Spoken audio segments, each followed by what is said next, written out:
conflit israélo-palestinien. Et ce conflit à Bongo sur le plan international. Mingi senga bamboka boza na position ya ndenga babenga soit position régionale ou bien sous-régionale.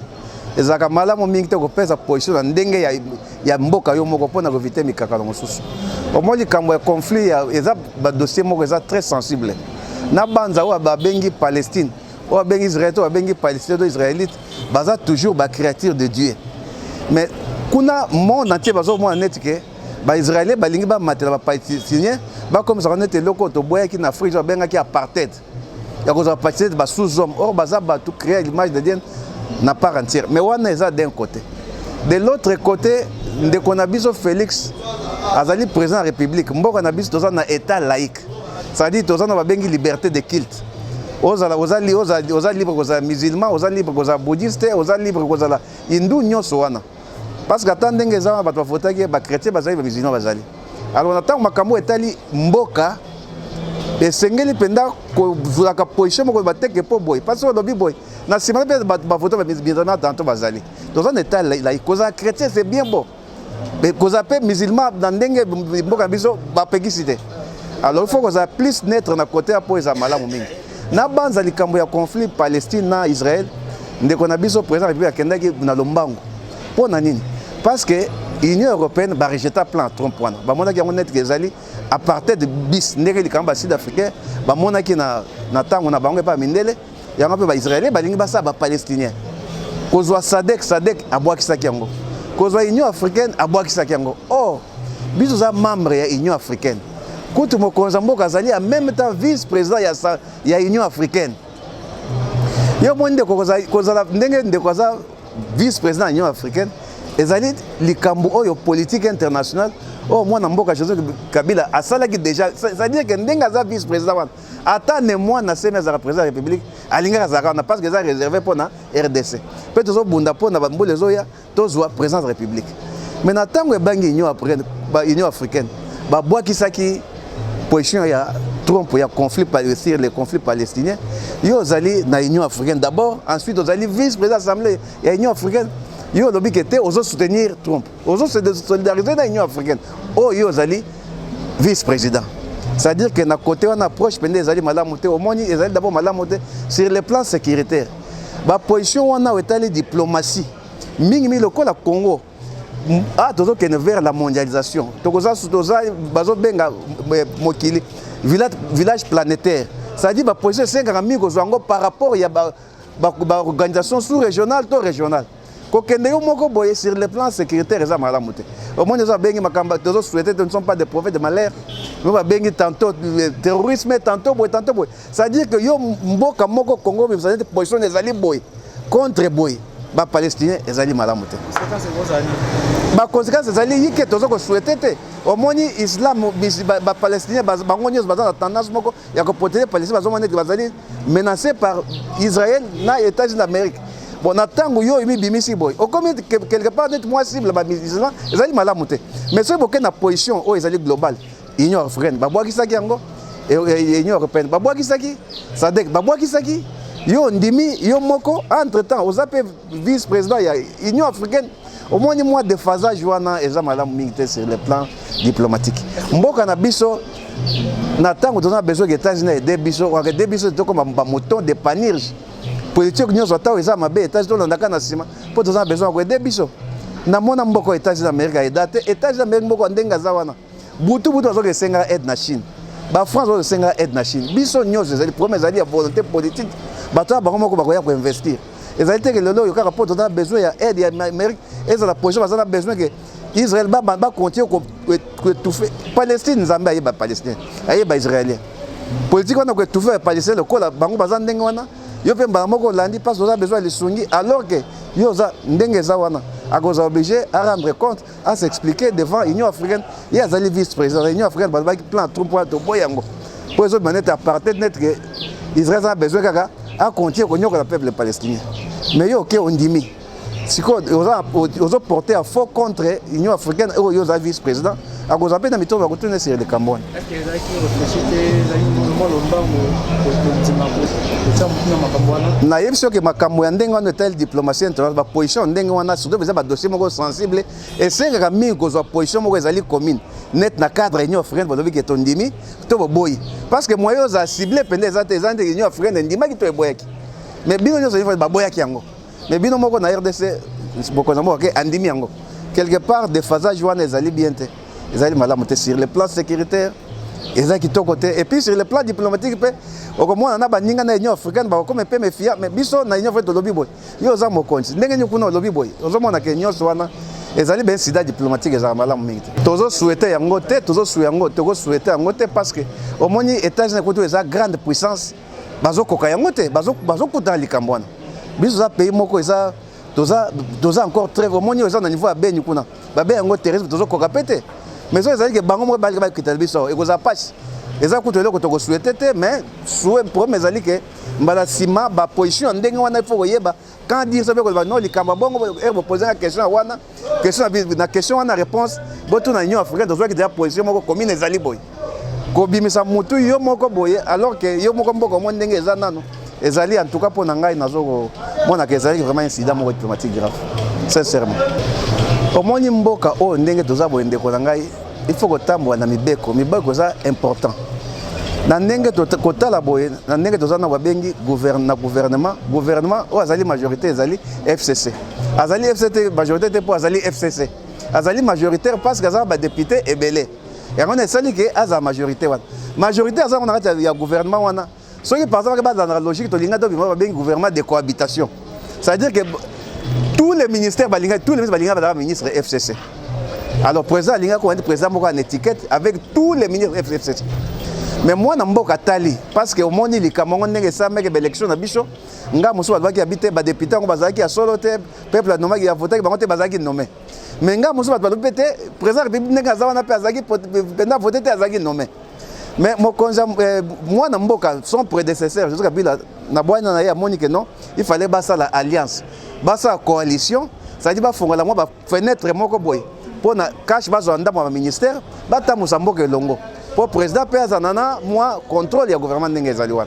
Si Ndenge va s'en aller, pe logique wana batobe wana na science politique technique il y a boule de neige, c'est-à-dire que événement moko influencer événement moussous. Ndenge ba s'en na gouvernement, pe Ndenge ba na niveau il y a partage ya ba entreprise publique. Maintenant tel ba entreprise publique. Article 81 a constitution lobby que président a nommé ba mandataire public. A nommé bango kaka boité pour moi na kalezaki mobutu alamuki na tongo aswa na mwasi na ye aye a révoquer oyo a nommé oyo na oyo na conseil le bongo te lobi que président bi azo nommé ba mandataire public sur proposition du gouvernement pe na conseil des ministres. Il faut le gouvernement a proposé ministère songolo ton entreprise songolo ton pakalaza canard boité mandataire azakuna azali boy ba pesi likamwa na niveau gouvernement na kata ko ba siéger bataille bo fa basa boy bon kota la nyonso wana ndenge mibeko lobby alors kota la nyonso otali na gouvernement ko bataza majoritaire eza FCC ba lobby que président république pe foaza président république aza cash ezali mabete que moi ba pour parler ça sur le plan politique parce que au finish motakona bango ezaka ye chef de l'État. Ça dit basali bachwa na bango, basali partage après il faut assigner l'ordonnance. Donc ça n'a rien à voir nandenge ya mini lobby. Et yo lobby ke ba pesi mingi FCC, cash bazui muke, ndenge batambusa ki mboka. Bon, kota la boye pour mezali ya omoni mboka na biso ndeko na ngai batuna ki Etienne Tshisekedi. Babi yo comme premier ministre na conférence nationale souveraine. Mobutu mboka esi ebeba ki osana ba travailler ndenge ni ya bi ke ngai Tshisekedi Etienne. Ce qui n'a pas contrôler poche na poche à l'État, mutu a ses moyens yi ba ezate. Pour mes amis konjamboka président de la République Félix Tshisekedi. Ce qui a lakisi ndakisi malam que na président de la République magou ezate, ba détournement ezate. Moi be mandataire yi bezate. Pour mes amis numéro 1 parce que ça magistrat suprême fois un modèle. Son père a dit ça. Alors qu'il y a une conférence nationale souveraine. Je me rappelle. bato yebeke yo batio premier ministre est-ce que okoka au travers de Mobutis ya bi ta kokoka parce que ngai na koza modèle lokola nga moyen na ko confondre poche na caisse à l'état te moi c'est batteur na nga pesa bongo ezate soki ye loko wana to lingi yango ndenge wana mais nga na yo to yebaki te abimisa ki combien pour kozongisa combien soki abimisa ki 1 million monta abimisa ki to yebite to monika oya zongisa ki to monaki pesa maki mbala moko mais na 4 hôtel ba voyage asali plus de 39 voyages to monaki moko tantôt pe azongisa nyonso wa doza eza ba spectacle pe doza na tina ngoto biso na besoin to yoka souteke détourner ça mi boye et loko ça bo soki détourner ça maki bakangi mutu ango wana donc to boyi ba système ba intouchable l'autre monde makamba détournement et ça ba mio ba nini to ke bakangi ba mindele donc ba mindele ba kendaki na niveau ya nini ba ke ba buki caisse à l'état ba misi mo ba million PDG wana Africa ça millionnaire ya monene milliardaire kuto donc yende azwaki mbongo nyonso ye abuki na ye afani na ye ti ba ye bazwi batie na makala non c'est à dire que koza 65% FCC promesse ali mokonzi ya mboka azala modèle azala strict soki ye azo confondre poche na ye na caisse à l'état te même si bater ko banga ko sala ngote bon koloba boye promesse ali omoni mboka na biso soki bandi ko tama na ndenga ba règlement de compte et koza passe problème nga ezake moto nyonso ayibi azala ya cash azala na cabinet na yo azala za conseiller na yo azala directeur cabinet na yo promesse te ko me bakangaki boye bakangaki te o bakangi mundele promesse ezali ke